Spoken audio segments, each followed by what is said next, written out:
Breaking news Annamayya జిల్లా గాలివీడు ఎంపీడీఓపై దాడి ఘటనలో వైసీపీ మాజీ ఎంపీపీ సుదర్శన్ రెడ్డి సహా ముగ్గురు నిందితులను అదుపులోకి తీసుకున్నారు పోలీసులు. మరో 10 మంది కోసం గాలిస్తున్నామని జిల్లా ఎస్పీ విద్యాసాగర్ నాయుడు చెప్పారు. నిందితుల కక్షపూరితంగానే ఎంపీడీఓపై దాడి చేశారని, మొత్తం 13 మంది దాడిలో పాల్గొన్నారని ఎస్పీ అన్నారు. రిమ్స్లో చికిత్స పొందుతున్న ఎంపీడీఓను డిప్యూటీ సీఎం పవన్ కళ్యాణ్ ఇవాళ పరామర్శించనుండటంతో పోలీసులు భారీ బందోబస్తు ఏర్పాట్లు చేశారు.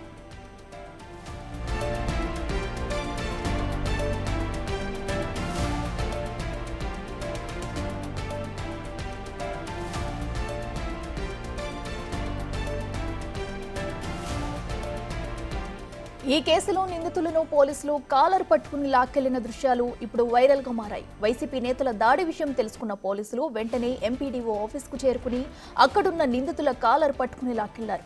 అప్పుడెప్పుడో 35 ఏళ్ల కిందట ఓ సినిమాలో విలన్ను హీరో ఇలాగే చొక్కా పట్టుకుని రోడ్డు మీద కొట్టుకుంటూ తీసుకెళ్లినట్లు ఎంపీడీఓపై దాడి చేసిన నిందితులను కూడా పోలీసులు చొక్కా పట్టుకుని తీసుకెళ్లడం జిల్లాలో చర్చనీయాంశంగా మారింది.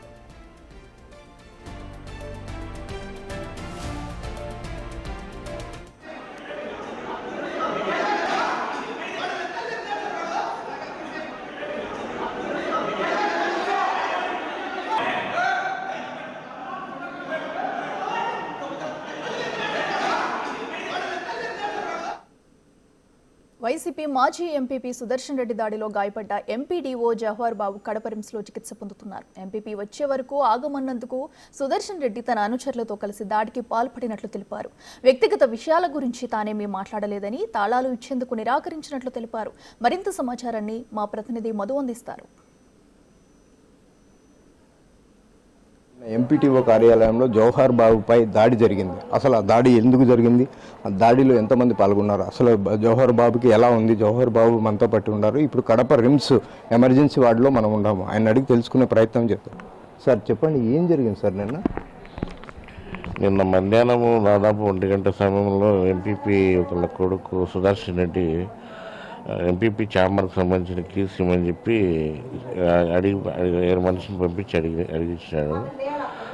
నేనేం చెప్పానంటే, ఎంపీపీ గారు రాలేదు కాబట్టి ఎంపీపీతో కూడా వచ్చినప్పుడు మీకు అలౌ చేస్తాము, మేడం ఛాంబర్ అది కాబట్టి దయచేసి వద్దున్నా, అంతా వీళ్ళంతా తినేసి దాన్ని ఎక్కడంటే అక్కడంతా గలీజ్ చేసి పడేస్తున్నారు, మేడం వచ్చినప్పుడే తీస్తామని చెప్పి సున్నితంగానే మాట్లాడి పంపించినాడు. మళ్ళీ దానికి అక్కడ ఆయన ఒక్కసారిగా 20-25 మంది మనుషులు తీసుకొని వచ్చి మేము కీస్ అడిగితే ఇవ్వరాను అని చెడ్డవాళ్ళు అన్నీ మాట్లాడుతూ మొత్తం కుర్చీలన్నీ విసిరేస్తూ ఉన్నాయి. కుర్చీలో కూర్చొని ఉంటే చెప్పు కాలుతోనే అట్లా ఎదురు నిలుతున్నాడు ఆయన. దాని తర్వాత 5-6 మంది వచ్చి తన్ని కొట్టి చేతులతో ఆ కుర్చీల నుంచి కింద పడేసి ఇది చేసి చాలా రసమ చేసినారు. ఆ టైంలో మా అటెండర్ ఉన్నాడు పక్కనే నా దగ్గరే, అతను అడ్డుపడిన అతన్ని కూడా కొట్టారు. తర్వాత నాకు మా డ్రైవర్ ఉన్నాడు, అతను నేను ప్రైవేట్గా పెట్టుకుని, అతను వస్తే అతన్ని కొట్టారు. ఇంకా విఆర్ఓ మా పాప అక్కడ భోజనం టైంలో వచ్చింది. ఆయన ఉండి పరిగెత్తుకుంటే అడ్డపడేసరికి ఆయన లేడీ కాబట్టి ఆయన తోసేయలేక నిలబడినారు. అంతలోకి ఉపాధి 6 రూపాయలు కేకులన్నీ విని ఉపాధి వాళ్ళ పైన ఉన్నారు. ఫీల్డ్ అసిస్టెంట్ అంతా పరిగెత్తుకుంటా కిందకి వచ్చి వాళ్ళంతా సర్ది చెప్పి వాళ్ళందరూ బయటికి పంపించేస్తే అప్పుడు ఆ బీగాలు తీసుకొని బలవంతంగా నాకు జేబు కూడా చేసినారు.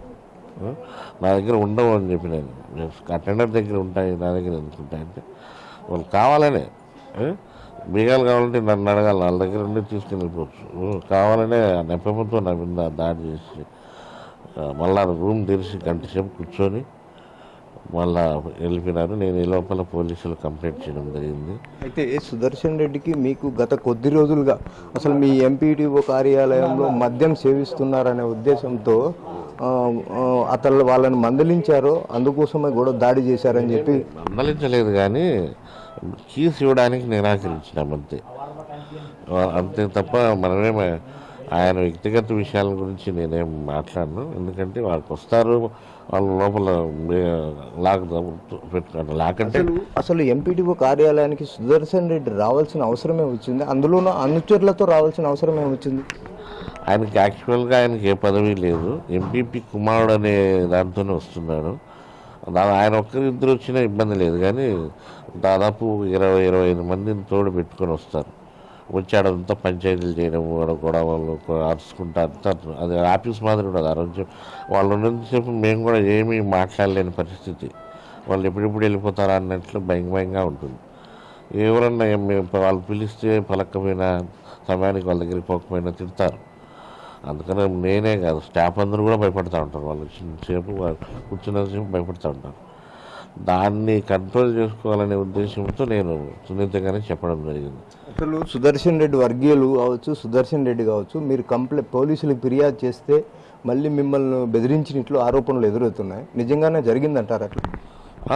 అసలు నా దగ్గర అప్పుడే అన్నాడు ఆయన, నువ్వు రిటైర్డ్ అయినా కూడా నిన్ను వదలను, నిన్ను బట్టలు ఇప్పి కొడతాను, చంపేస్తాను, అంతవరకు కూడా నేను చంపేస్తాను, అది నువ్వు బయటికి రా చంపుతావు అంటే చేపల నుంచి బయటికి రా చంపుతావని. నేను భయపడి నేను అక్కడే ఉండిపోయాను, బయటికి పోలేదు. అంతా వాళ్ళే ఉన్నారు మొత్తం. మధ్యాహ్నం టైంలో ఎవరు లేరు, నాకు తెలిసిన వాళ్ళు కూడా ఎవరు లేరు. ఎందుకంటే 2 నెలలే అయింది అక్కడికి పోయి. ఆయనకు నాకు ముందు ఘర్షణలు అట్లాంటివి కూడా ఏం లేవు. కాకపోతే ఆయనకు అది అలవాటు అంట, ముందు ఎండి వాళ్ళని కూడా తిట్టడము, కొట్టడము. ఆయన దగ్గర నిలబడి మాట్లాడాలంట, కూర్చోకూడదంట. నేను పోయి కూర్చొని మాట్లాడితే ఆయన ఒప్పుకోలే.